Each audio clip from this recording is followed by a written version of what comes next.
Zëdhënësja antikorrupsionit në Partinë Demokratike Genta Vangjeli në një deklaratë për mediat u shpreh se situata në Bashkinë e Tropojës është një shembull flagrant i kapjes së institucioneve nga pushteti lokal dhe i mungesës totale të respektit për ligjin dhe vendimet e organeve rregullatore. Sipas Vangjelit, në ndrejtimin e përkohshëm të Zyra Islamaj, e cila tashmë ndodhet në hetim nga SPAK për procedurat e tenderimit, bashkia ka sfiduar hapur vendimet e Komisionit të Prokurimit Publik, duke treguar se zyrtarët lokal të mbështetur nga qeveria e Edi Ramës ndihen të paprekshëm përballë ligjit dhe mekanizmave të kontrollit. Thellohet skandali në Bashkinë Tropoj. Sfidohet për dytë vendimi i Komisionit Prokurimit Publik.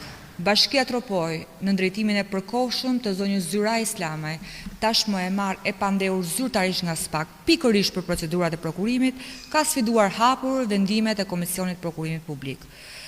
Pas vendimit parë të KPP-s datës 3 shtator, i cili urdhëronte Bashkinë Tropoj që të rivlerësonte tenderin me objekt ndërtimi rrugës Autokika Dragobic-Qafpaj, KPP është detyruar që ndërhyjë me një vendim të dytë të datës 23 shtator, me anë të cilit ai ndalon autoritetin kontraktor që të vijojë me procedurën e prokurimit, duke urdhëruar rivlerësimin e kësaj procedure pikërisht sipas përcaktimeve të vendimit të këtij komisioni më herët.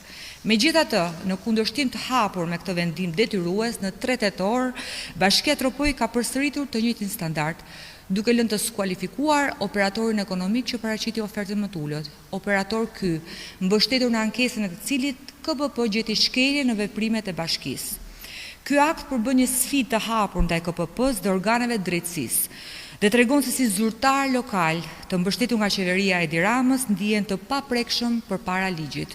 Partia Demokratike kërkon me urgjencë që të zbatohen menjëherë dhe në mënyrë rigoroze vendimet e KPP-s, duke respektuar rendin hierarkik të parashikuar nga ligji për prokurimin publik dhe të penalizohen zyrtarët që janë duke shpërdoruar detyrën në dëm të interesit publik dhe qytetarëve.